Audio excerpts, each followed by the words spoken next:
వారిని ప్రశ్నించి వారి ప్రశ్నలకు వాళ్ళు వివరణ ఇచ్చుకోవడానికి వాళ్ళు తీసుకున్న నిర్ణయాలకు గల కారణాలను వారు అందించిన సమాచారాన్ని అన్నిటిని కూడా వారు విశ్లేషించడం జరిగింది.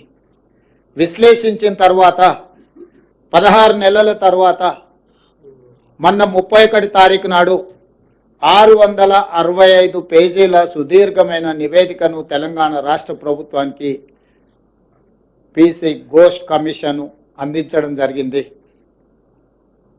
ఆ నివేదికను పూర్తి స్థాయిలో విశ్లేషించి సంక్షిప్తంగా ఒక నివేదిక ఇవ్వడానికి irrigation secretary, law secretary, GID సెక్రటరీతో 3 అధికారులతో ఒక కమిటీని నియమించి ఆ కమిటీ నివేదికను మంత్రివర్గ సమావేశంలో మంత్రులందరూ కూడా వివరించడం జరిగింది. ఇదే కాకుండా 665 పేజీల కమిషన్ నివేదికను ఈరోజు మంత్రివర్గంలో ప్రవేశపెట్టి దాన్ని మంత్రివర్గ ఆమోదం కూడా చేయడం జరిగింది. వాటికి సంబంధించిన సమాచారాన్ని పూర్తి స్థాయిలో మీడియా మిత్రులకు చెప్పాలని మంత్రివర్గ సహచరులందరితోని పత్రికా సమావేశాన్ని ఏర్పాటు చేసి అందులో ఉన్న ప్రధానమైన అంశాలను అన్నిటిని కూడా సాగునీటి పారుదల శాఖ మంత్రివర్యులు ఉత్తమ్ కుమార్ రెడ్డి గారు మీకు సుదీర్ఘంగా వివరించారు. అదేవిధంగా ఆర్థిక మంత్రి, ఉప ముఖ్యమంత్రి భట్టి విక్రమార్క గారు అందులో ఉన్న చాలా విషయాలను మీకు తెలియజేయడానికి ప్రయత్నం చేసింది. వీటి నేపథ్యంలో ఊరు మార్చి, పేరు మార్చి, అంచనాలు మార్చి, అవినీతికి పాల్పడి అక్రమాలకు పునాదులు వేసి నిర్మించిన కాళేశ్వరం ప్రాజెక్టు ఈరోజు కూలిపోయింది. స్పష్టంగా కమిషన్ ఇందులో ఈ వివరాలన్నిటినీ పొందుపరిచింది. దానికి సంబంధించిన ప్రజాప్రతినిధులు, ఐఏఎస్ అధికారులు, ఇంజనీరింగ్ నిపుణులు, నిర్మాణ సంస్థలకు సంబంధించి పూర్తి వివరాలను విశ్లేషణాత్మకంగా వారు రిపోర్ట్ ఇవ్వడం జరిగింది.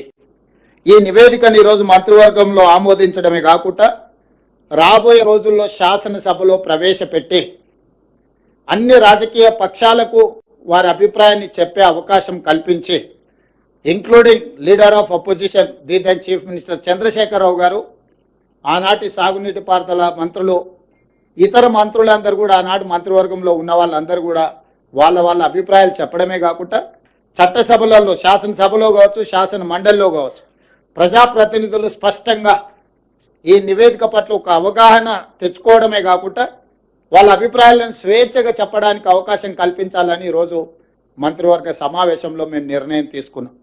అందుకే ఈ 665 పేజీల నివేదికను తొందరలోనే శాసనసభ, శాసన మండలి సమావేశాలను ఏర్పాటు చేసి అక్కడ ఈ నివేదికను ప్రవేశపెట్టి అందరి అభిప్రాయాలు పరిగణలోకి తీసుకున్న తర్వాత భవిష్యత్ కార్యాచరణను, కమిషన్ సూచించిన సూచనలను అమలు చేయడానికి ప్రభుత్వం ముందుకు వెళ్తుంది. ఎవరది? అవునా, న్యాచురల్ కదా, వాళ్ళు అదే విధంగా మాట్లాడతారు కదా, వేరే రకంగా ఎందుకు మాట్లాడతారు? ఒకవేళ అదే అయితే ఆ కమిషన్ ముందుకెళ్ళి వాళ్ళు ఎందుకు సమాచారం ఇచ్చిండ్రు, వాళ్ళు ఎందుకు వాదనలు వినిపించిండ్రు? తమకు అనుకూలంగా ఉంటే ఒక రకంగా, తమ తప్పులను ప్రశ్నిస్తే ఇంకొక రకంగా మాట్లాడడం అనేది మొదటి నుంచి వాళ్ళకున్న అలవాటు. ఈరోజు మేము కమిషన్ని వాళ్ళు తప్పుపడుతుండ్రు. ఇంతకుముందు భట్టి విక్రమార్క గారు స్పష్టంగా చెప్పారు, ఇది ఒక రాజకీయ పార్టీ నివేదికను, రాష్ట్ర ప్రభుత్వ నివేదిక కాదు, independent judicial enquiry report headed by Pinaki Chandra Ghosh, imminent personality. He headed as a Supreme Court judge, Lokpal chairperson, ఇలాంటి ప్రధానమైన బాధ్యతలు నిర్వహించిన వ్యక్తి 16 నెలలు అందరికి అవకాశం ఇచ్చి వాళ్ళు చెప్పుకోవడానికి అందరికీ సమానమైన అవకాశాలు కల్పించి ఈరోజు నివేదిక ఇచ్చిండు. కాబట్టి ఆ నివేదిక మీద ఇంకా ఎవరు ఏ రకంగా మాట్లాడతారు, ఏ రకంగా విశ్లేషణ ఇస్తారు అనేది వాళ్ళ విజ్ఞతకే నేను వదిలేస్తున్నా.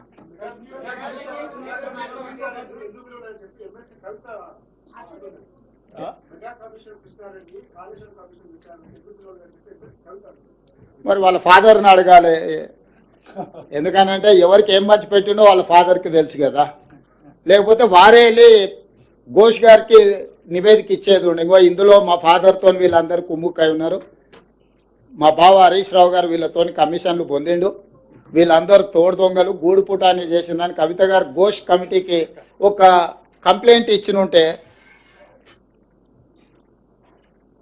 ఖచ్చితంగా పిలిచి ఉండేవాళ్ళు. ఇప్పుడు కమిషన్ నివేదిక ఇచ్చిన తర్వాత ఎవరిని ప్రశ్నిస్తుంది?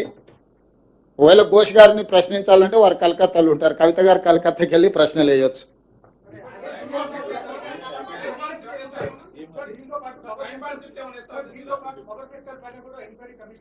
ఉన్నది ఈ రోజు. ఇప్పుడు రాహుల్ దీనికి కన్ఫైన్ అవుదాం.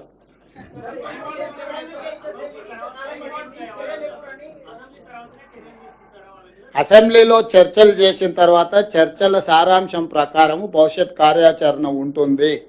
మీకు స్పష్టంగా చెప్పడం కోసమే మీ ఊహాజనితమైన కథనాలకు కానీ ఊహాజనితమైన ప్రశ్నలకు తావు లేకుండా ఉండడానికే కమిషన్ రిపోర్ట్ ఇచ్చిన 4 రోజుల్లోనే మంత్రివర్గ సమావేశాన్ని ఏర్పాటు చేసి మంత్రివర్గ సమావేశం ఆ నివేదికను ఆమోదించి ఆ నివేదికలో ఉన్న సారాంశాన్ని నిక్షిప్తంగా మీడియా మిత్రులకు అందరూ కూడా కంప్లీట్గా ఇన్ డీటెయిల్ ఒక పవర్ పాయింట్ ప్రజెంటేషన్ ద్వారా మీకు వివరించడం జరిగింది.